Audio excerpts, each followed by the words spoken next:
بیت المقدس کیوں بلایا گیا؟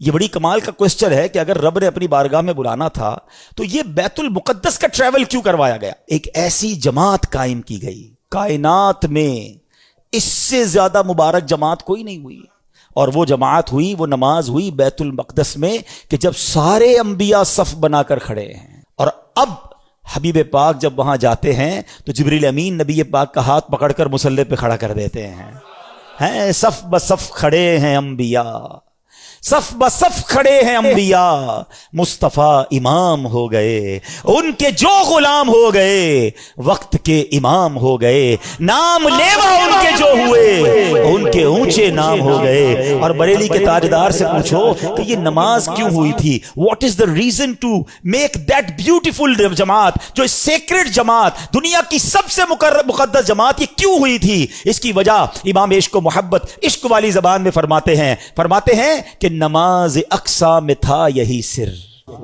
عیاں ہو مانائے اول آخر۔ کہتے جو اقصا میں جماعت ہوئی تھی نا، اس میں ایک راز تھا، اور وہ راز یہ تھا کہ پتہ چل جائے کہ اول کون ہے، آخر کون ہے، افضل کون ہے، مفضول کون ہے، آقا کون ہے اور اس کے پیچھے کون ہے۔ سبحان اللہ۔ کہتے نماز اقصا میں تھا یہی سر، عیاں ہو مانائے اول آخر، ہے دست بستہ پیچھے حاضر، جو سلطنت آگے کر گئے تھے، جو پہلے سلطنت انبیاء کر گئے، وہ سارے ہاتھ باندھ کر پیچھے کھڑے ہیں۔ سب کو بتا دیا گیا کہ رب کا حبیب کون ہے، سب کا آقا کون ہے۔ گویا یہ منظر اس وقت ظاہر ہو گیا کہ خلق سے اولیاء، اولیاء سے رسول، اور رسولوں سے اعلیٰ، اور رسولوں سے اعلیٰ۔ مسجد اقصی میں جب نبی پاک علیہ الصلوۃ والسلام پہنچے نا، تو اب وہاں پر نبیوں نے خطبہ دیا۔ اب ذرا خطبہ سنیے گا۔ سب سے پہلے حضرت ابراہیم نے خطبہ دیا، الحمدللہ الذی اتخذنی خلیلا، تمام تعریفیں اس اللہ پاک کے لیے جس نے مجھے اپنا خلیل بنایا۔ حضرت موسیٰ علیہ السلام نے خطبہ دیا، الحمدللہ الذی کلمنی تکلیما، تمام تعریفیں اللہ پاک کے لیے جس نے مجھے کلام کا شرف بخشا۔ تیسرا خطبہ دیا حضرت داؤد علیہ السلام نے، آپ نے کہا الحمدللہ الذی خولنی ملکا، تمام تعریفیں اس اللہ پاک کے لیے جس نے مجھے سلطنت عطا فرمائی۔ تمام انبیاء آتے رہے، خطبہ دیتے رہے۔ اب جب نبی پاک علیہ السلام کی باری آتی ہے، اللہ کے حبیب کی باری آتی ہے، آپ نے فرمایا الحمدللہ الذی ارسلنی رحمۃ للعالمین، تمام تعریفیں اس رب کے لیے جس نے مجھے رحمت بنا کر بھیجا۔ اسی خطبے کے دوران سنو اے امتیوں، تمہارے آقا تمہیں اس شاندار محفل میں بھی نہیں بھولے۔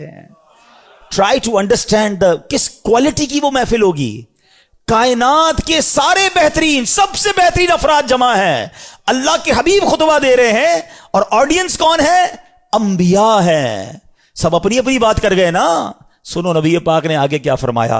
اللہ کے نبی کہتے تمام تعریفیں اس اللہ پاک کے لیے جس نے میری امت کو بہترین امت بنایا، جو لوگوں کے لیے نکالی گئیں۔ تمام تعریفیں اس اللہ پاک کے لیے ہیں جس نے میری امت کو سب سے افضل بنایا۔ تمام تعریفیں اس اللہ پاک کے لیے ہیں جس نے میری امت کو اول بھی بنایا۔ اول کیوں؟ کہ ساری امتوں میں سب سے پہلے جنت میں نبی پاک کی امت جائے گی، اور میری امت کو آخر بھی بنایا کہ یہ امت دنیا میں آنے کے اعتبار سے سب سے آخری امت ہے۔ اللہ اللہ، ایسی محفل تھی، اور آقا ذکر کس کا کر رہے ہیں؟ پہلے سوچو، ذکر کرنے والا کون ہے، سننے والا کون ہے، اور ذکر کس کا ہو رہا ہے؟ پھر ہم کیوں نہ کہیں کہ میری خوش قسمتی، میں تیرا امتی، تو کجا من کجا۔ کیسا روحانی تعلق ہے، ہم میں سے تو کوئی اس وقت پیدا بھی نہیں ہوا تھا، کروڑوں اربوں امتی نے بعد میں آنا تھا۔ آقا معراج کی رات بھی اپنی گناہگار امت کو یاد رکھے ہوئے ہیں۔ ارے بتاؤ، جو دنیا میں امت نہیں آئی اس کا پہلے خیال رکھ سکتا ہے تو خود پردہ فرما جائیں تو بعد میں آنے والی امت کا خیال کیوں نہیں رکھ سکتا ہے؟ وہ آج بھی مدد فرماتے ہیں، وہ آج بھی نگاہ فرماتے ہیں، وہ آج بھی امت کا خیال رکھتے ہیں، اور سنو انشاءاللہ بروز قیامت بھی ہماری شفاعت فرمائیں گے انشاءاللہ عز و جل۔